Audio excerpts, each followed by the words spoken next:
Hello and welcome everyone. आज का हमारे डिस्कशन का टॉपिक है morphology of bacteria. What are the different features of bacteria. ठीक है, तो सबसे पहले प्रोकैरियोटिक और यूकैरियोटिक सेल को डिवाइड कर लेते हैं। What are the differences and what are the similarities between the prokaryotic and eukaryotic cell. तो सबसे पहले स्मॉल एंड सिंपल होते हैं प्रोकैरियोटिक सेल, जबकि eukaryotic cell large and they are very complex in nature. Small से मतलब है हमारा 0.1 टू 5 माइक्रोन मीटर तक का ही साइज इनका लिमिटेड होता है, जबकि यूकैरियोटिक सेल आपका 10 माइक्रोन से 100 माइक्रोन मीटर तक के साइज में जा सकता है। They are unicellular in nature, और यहाँ पे यूनिसेल्युलर या मल्टीसेल्युलर का स्ट्रक्चर हमें देखने को मिलता है। न्यूक्लियस यहाँ पे एब्सेंट होता है और इसकी जगह पे हमारा न्यूक्लियोइड जैसा स्ट्रक्चर प्रेजेंट होता है। यहाँ पे न्यूक्लियस, ट्रू न्यूक्लियस प्रेजेंट होता है। Circular DNA and linear DNA हमें डिफरेंसेस देखने को मिलता है। सिंगल हैप्लॉइड क्रोमोसोम, एक सिंगल हैप्लॉइड क्रोमोसोम, जबकि यहाँ पे 2n डिप्लॉइड आपको देखने को मिलेगा। लैक मेम्ब्रेन करेंगे ऑर्गेनलीज, जबकि यहाँ पे आपको मेम्ब्रेन बाउंडेड ऑर्गेनलीज देख रहे हैं। रिप्रोड्यूस सेक्सुअली और एसेक्सुअली दोनों ही मोड होगा रिप्रोडक्शन का। यहाँ पे reproduce, they can reproduce only by sexual mode. यहाँ पे आपको बाइनरी फिजन ही मिलेगा सेल डिवीजन में। माइटोसिस और मियोसिस आपको यूकैरियोटिक में मिलेगा। एग्जाम्पल्स होंगे बैक्टीरिया, आर्की और यहाँ पे animal cells including the human, plant, fungus. Prokaryotic cell आप देख सकते हैं एक सिंगुलर स्ट्रक्चर से कंक्लूडेड है, जिसमें डिफरेंट टाइप के आपको अपेंडेजेस और अंदर का स्ट्रक्चर बिल्कुल सिंगुलर देखने को मिल रहा है, जबकि यूकैरियोटिक सेल में एक आपको proper true nucleus with lot of membrane bounded organelles दिख रहे हैं। क्लासिफिकेशन कर लेते हैं। सबसे बेसिक और general classification Monera, protist and उसके बाद fungi, animals and planted, they are the higher kingdoms. तो सबसे लोअर में आ जाते हैं मोनेरा, जिसमें माइक्रोस्कोपिक ऑर्गेनिज्म प्रोकैरियोट्स होंगे। एसेक्सुअल मोड रिप्रोडक्शन होगा, फोटोसिंथेसाइज करते हैं। Specially example archaebacteria and eubacteria. उससे ऊपर वाले किंगडम में आते हैं प्रोटिस्ट। इसमें आपको यूकैरियोटिक कैटेगरी देखने को मिल जाती है, इसलिए यू कैन से मल्टीसेलुलर और यूनिसेलुलर दोनों देखने को मिलते हैं। फोटोसिंथेसाइज और सेक्सुअल एसेक्सुअल दोनों ही मोड होगा रिप्रोडक्शन का। एनिमल, प्लांट्स एंड फंगस, ये सारे ही आपके यूकैरियोटिक हैं। ठीक है, और यहाँ पे मल्टीसेलुलर मल्टीसेलुलर ये तीनों ही मल्टीसेलुलर रहेंगे, जबकि फंगस आपको सैप्रोफिटिक या हेट्रोफिक आप इसको बोल सकते हो। एनिमल और प्लांट्स हायर किंगडम्स है। एनिमल्स आपका मल्टीसेलुलर रहेगा, eukaryote, heterotrophs and they lack cell wall specially, और मोड ऑफ रिप्रोडक्शन आपका रहेगा सेक्सुअल मोड। जबकि प्लांट्स आपके यूकैरियोटिक रहेंगे, मल्टीसेलुलर यूनिसेलुलर दोनों फॉर्म में देखने को मिलेगा, and they can photosynthesise the their fruit products. Exception देख लेते हैं बैक्टीरिया में। आपके यू बैक्टीरिया में कौन कौन से एक्सेप्शंस हैं। जैसे कि हमने पढ़ा था बैक्टीरिया में सबके पास सेल वॉल होता है एक्सेप्ट द माइकोप्लाज्मा। माइकोप्लाज्मा आपका बैक्टीरिया है which is cell deficient bacteria. ठीक है, and have sterols in the plasma membrane, जबकि स्टेरोल्स आपको हायर किंगडम्स में देखने को मिलता है प्लाज्मा मेम्ब्रेन में, इसलिए इन्हें हम जंपिंग जोकर्स के नाम से भी जानते हैं। Mycoplasma is commonly known as the jumping jokers. Vibrio की अगर बात करें तो दे आर प्रोकैरियोटिक, लेकिन दे हैव 2 क्रोमोसोम्स। हमने डिफरेंसेस में बताया था, हमारे पास बैक्टीरिया में एक हैप्लॉइड क्रोमोसोम होता है सिंगल, जबकि विब्रियो में 2 क्रोमोसोम्स प्रेजेंट है। क्लेमाइडिया में they lack muramic acid in the cell wall. तो ये सारे एक्सेप्शंस है आपके in the kingdom of bacteria. Shapes of bacteria की बात करें तो they can be found in different shapes, जैसे कि क्लस्टर्स में। एग्जाम्पल है इसका आपका स्टैफ ओरियस। चेन्स की बात करें तो स्ट्रेप्टोकोकस। स्ट्रेप्टोकोकस की जितनी भी स्पीशीज हैं वो चेन्स में दिखेंगी। कुछ स्पीशीज आपको डिप्लॉयड में दिखेंगी, जैसे कि streptococci pneumoniae. Streptococci pneumoniae. Tetrad में आपको माइक्रोकोकस देखने को मिलता है, and in the octet सार्सिनिया।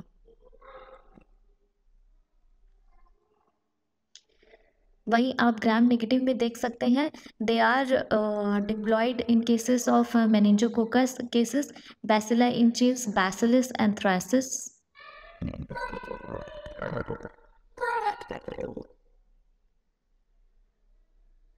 Bacilli का एग्जाम्पल है आपका ग्राम नेगेटिव में E coli.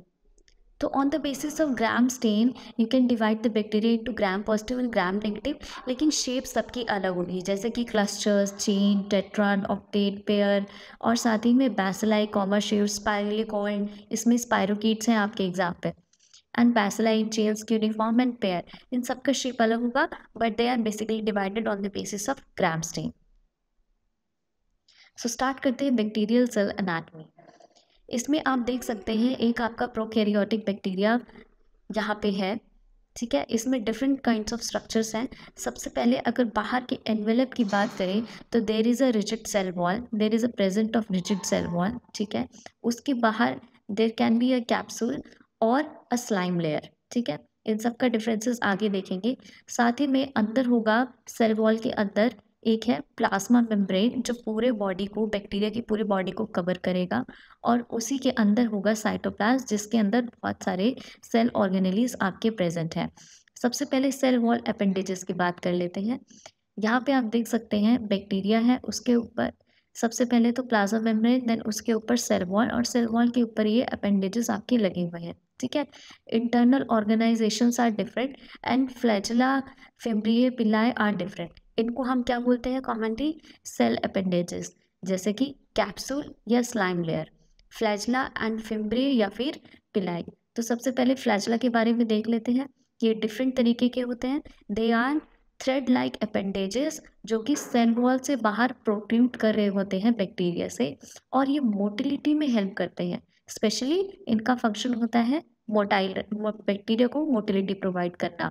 They can be in 5 to 20 micron meter in length, और थिकनेस इनकी 0.01 to 0.2 माइक्रोन मीटर तक हो सकती है। On the basis of arrangement वो बैक्टीरिया की कौन सी पोजीशन पे प्रेजेंट है, इनको डिफरेंट तरीके से डिवाइड कर सकते हैं। जैसे कि मोनोट्राइकस में आप देख सकते हैं ये बैक्टीरिया के पोलर एंड में ही प्रेजेंट है। एम्फीट्राइकस में ये बैक्टीरिया के दोनों पोल्स पे प्रेजेंट है। लोफोट्राइकस एक टफ्ट ऑफ फ्लैजिला यानी कि एक गुच्छा फ्लैजिला का प्रेजेंट है सिर्फ एक ही पोल पे, और अगर ये सारे सरफेस पे प्रेजेंट है तो इनको पेरिट्राइकस कहते हैं। मोनोट्राइकस का एग्जाम्पल हो सकता है वेब्रियो, लोफोट्राइकस का स्पिरिलम, पेरिट्राइकस का salmonella typhi, escherichia coli, very commonly asked. Flagella का फर्दर स्ट्रक्चर हम देखें तो इसमें आपको 3 पार्ट देखने को मिलेंगे। सबसे पहला हो जाता है आपका filament, then the basal body, और उसके बाद हुक, ठीक है। अब इसमें आप देख सकते हैं जो फिलामेंट होता है ये सबसे लॉन्गेस्ट पार्ट होता है, और ये सेल सरफेस से लेकर टिप तक का प्रेजेंट होता है, और यही मेन मोटिलिटी का रीज़न होता है टू द बैक्टीरिया।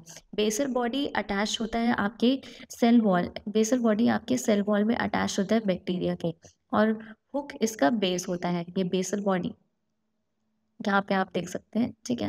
और स्पेशली ग्राम नेगेटिव बैक्टीरिया और ग्राम पॉजिटिव बैक्टीरिया दोनों में ही प्रेजेंट होगा, और इसका मेन फंक्शन होगा मोटिलिटी प्रोवाइड करना। डिटेक्शन ऑफ फ्लैजिला के लिए डिफरेंट टेस्ट हम कर सकते हैं, जैसे कि there are 2 main types, direct method and indirect method, ठीक है। डायरेक्ट मेथड में आप टैनिक एसिड यूज़ करते हैं, टैनिक एसिड की स्टेनिंग यूज़ करते हैं, जिसमें आप फ्लैजिला को स्पेशली इम्प्रेगनेट करते हो to demonstrate the flagella, because ये काफ़ी थिन होते हैं तो इनको इम्प्रेगनेट करके हम दिखा सकते हैं, डेमोन्स्ट्रेट कर सकते हैं। साथ ही में इलेक्ट्रॉन माइक्रोस्कोपी में भी इनको डेमोन्स्ट्रेट कर सकते हैं। तो ये हो गया आपका डायरेक्ट डेमोन्स्ट्रेशन। इनडायरेक्ट डेमोन्स्ट्रेशन में Craigie's tube method, hanging drop method, semi solid में आप मैनिटॉल मोटिलिटी मीडियम कर सकते हो, या फिर डार्क ग्राउंड माइक्रोस्कोपी या फेस कॉन्टैक्ट माइक्रोस्कोपी में आप मोटिलिटी शो कर सकते हो। हैंगिंग ड्रॉप मेथड यहाँ पे शो किया हुआ है।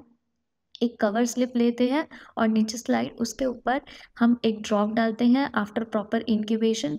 इसमें जब ये इन्वर्ट करते हैं हम स्लाइड को, तो यहाँ पे जो ये एज देख रहे हैं आप बबल का, ये इन्वर्टेड होता है, इन्वर्टेड होता है so that a drop is floating, इसीलिए इसको हैंगिंग ड्रॉप बोलते हैं।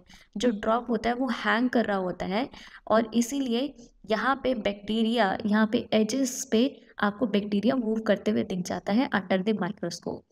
So depending on the type of motility we can divide the different type of bacteria also, जैसे कि टम्बलिंग मोटिलिटी दिखती है लिस्टीरिया में, या स्वार्मिंग मोटिलिटी आपको प्रोटीज में दिखती है। फिम्ब्रिए या फिर पिलाई ये भी एक तरह का अपेंडेजेस है, लेकिन ये फ्लैचेला से बहुत छोटे होते हैं, फाइन हेयर लाइक अपेंडेजेस होते हैं, ठीक है, और बैक्टीरियल एडिशन में हेल्प करते हैं। They can be used also as a sex pilus, ठीक है, helps in the conjugation from one bacteria to another bacteria, ठीक है। और जो पिलाई होता है वो मेड अप ऑफ होता है प्रोटीन के। They can be antigenic in nature also, लेकिन ये मोटिलिटी नहीं प्रोवाइड करता है जैसे आपका फ्लैचेला प्रोवाइड कर रहा था। इसमें टाइप्स दो तरह के होते हैं, एक कॉमन पिलाई, ठीक है, जो एडिशन में स्पेशली हेल्प करते हैं, और दूसरा है आपका सेक्स पिलाई जो कॉन्जुगेशन में हेल्प कर रहा है। कैप्सूल एंड स्लाइम लेयर, एक लेयर जो आपके सेल वॉल के बाहर प्रेजेंट है। अब इसको भी दो तरीके से बोलते हैं, कैप्सूल क्या है और स्लाइम लेयर क्या है।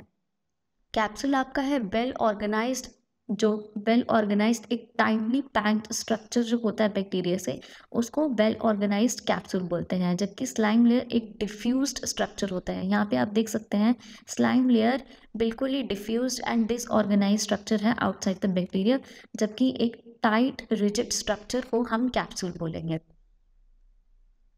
सो फंक्शंस ऑफ कैप्सूल क्या हो जाएगा, इट प्रिवेंट्स द डेसिकेशन यानी कि बैक्टीरिया को ड्राइनेस से बचाएगा, protects the action from the lysozyme of various host and bacteriophages, ठीक है, and toxic to the host cells and induces the abscess formation through the help of various functions. Capsule ही toxicity provide करता है, और इसीलिए हम capsular vaccines available करा पाए हैं, जैसे कि निमोकोकस, क्लेप्शियला निमोनिया, प्रोटियस मिराबिलिस और स्यूडोमोनास एरिजिनोसा जैसे बैक्टीरिया आपको कैप्सूल फॉर्मेशन डेमोन्स्ट्रेट कर सकते हैं। साथ ही में कैप्सूल का फंक्शन होता है एक बायोफिल्म फॉर्मेशन करना, जिसके थ्रू ये होस्ट की बॉडी में इन्वेड करता है। यानी कि एक लिविंग इकोसिस्टम है biofilm made up of millions of adherent bacterial cells, क्योंकि ये जो कैप्सिड बनाते हैं ये इसके थ्रू अधेयर कर जाते हैं on the plastic surfaces. They are capable of adherence to the damage tissue या फिर प्लास्टिक सर्फेसेस पे, और उसी के थ्रू ये कॉलोनाइजेशन परफॉर्म करते हैं। यहाँ पे आप देख सकते हैं जब एक सिंगल बैक्टीरिया एक प्लास्टिक सरफेस पे आता है, अब ये इरिवर्सिबल एडिशन शो करता है थ्रू दीज कैप्सूल। उसके बाद ये रिप्रोड्यूस करके एक माइक्रो कॉलोनी बनाएगा और धीरे धीरे सारा अध्ययन करके एक मेच्योर बायोफिल्म परफॉर्म करेगा, बनाएगा, और साथ ही में ये हाईली पैथोजेनिक होगा एंड इसके थ्रू ये होस्ट बॉडी में इन्वेड करेगा।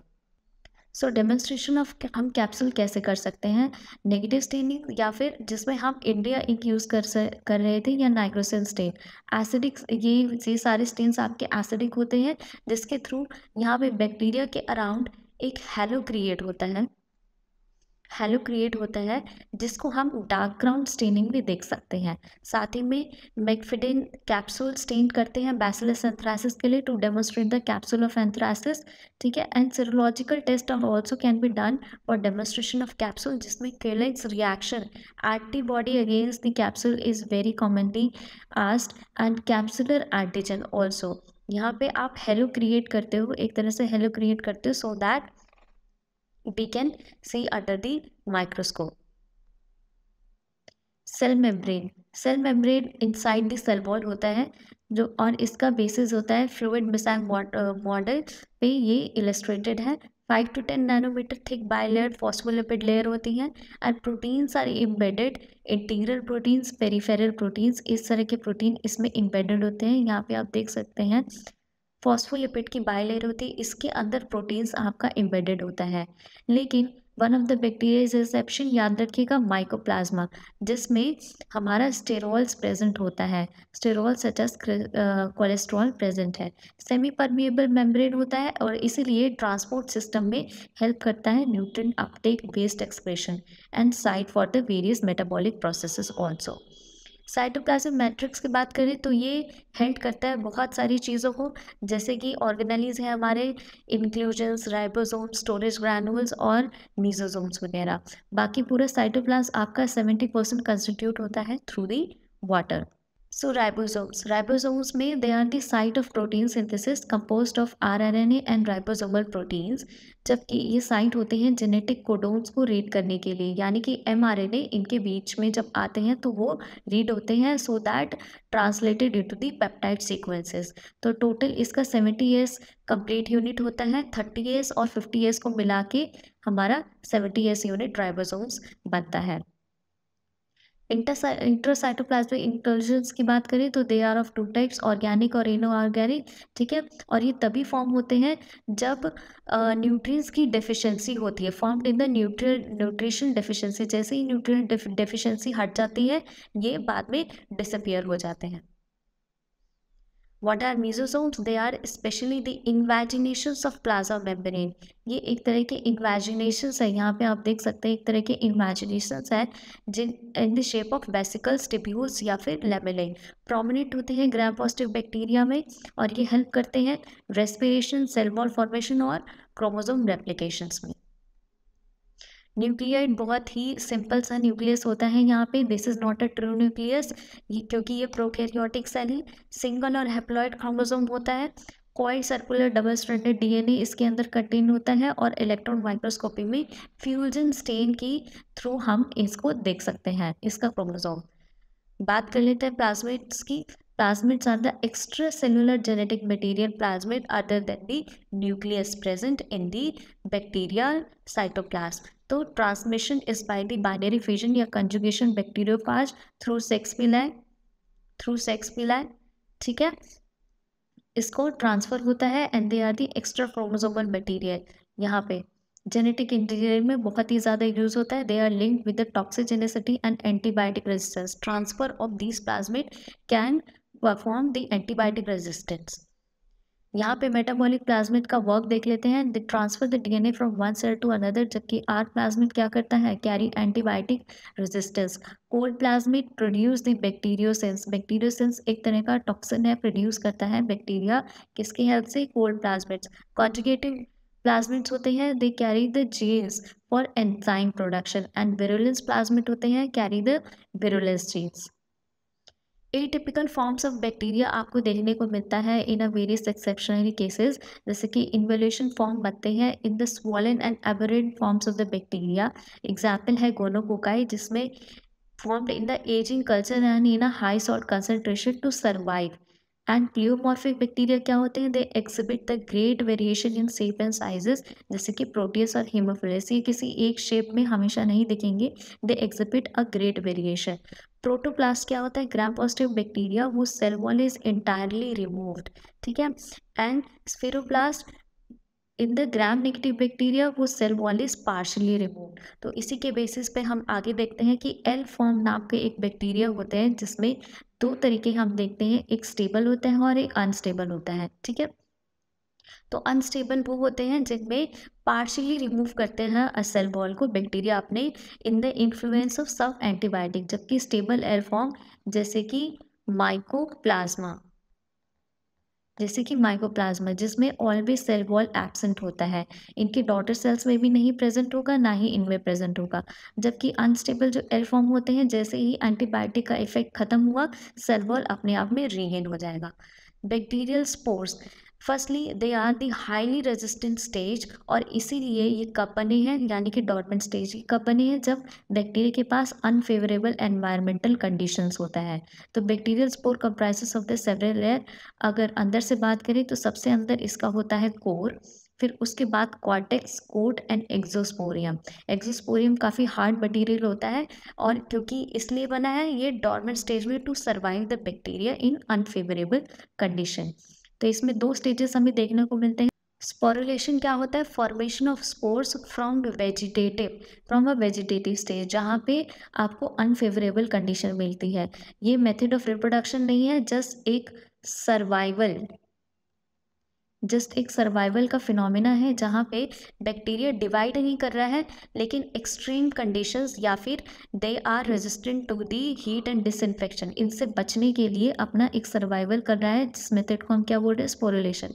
और जर्मिनेशन तब होगा जब बैक्टीरिया को एक फेवरेबल कंडीशन मिल जाएगी, यानी कि transformation into a active vegetative cell from spore from spore and grow in a nutrient rich medium. जब उसको फेवरेबल कंडीशन मिल जाएगी तब वो जर्मिनेट करेगा।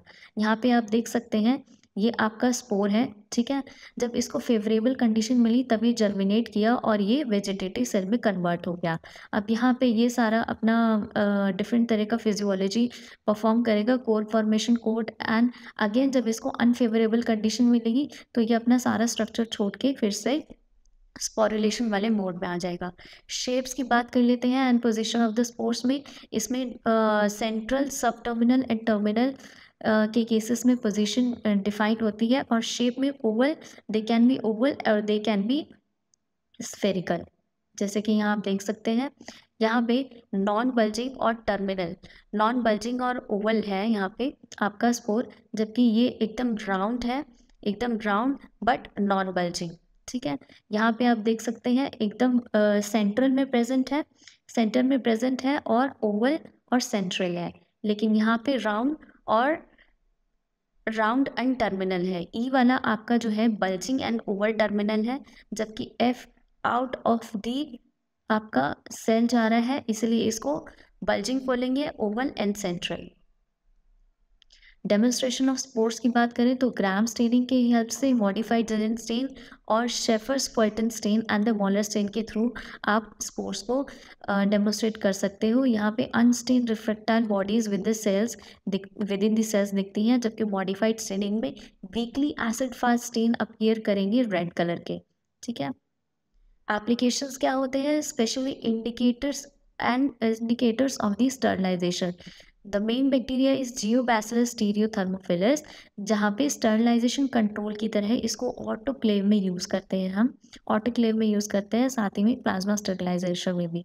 साथ ही में spores of bacillus atrophaeus, sterilization control for hot air oven, autoclave के लिए geobacillus stearothermophilus very widely use, साथ ही में हॉट एयर ओवन के लिए bacillus atrophaeus. Ethylene oxide sterilizer used as the agent of bioterrorism also. Sporicidal agents होते हैं हमारे रेजिस्टेंट, वैसे तो सारे ये मोस्टली रूटीनली रेजिस्टेंट होते हैं ज़्यादातर डिसइंफेक्टेंट से, लेकिन लिमिटेड एजेंट्स हैं जो इनको किल कर सकते हैं, जैसे कि ऑटोक्लेव, इथाइलिन ऑक्साइड स्टरलाइजर।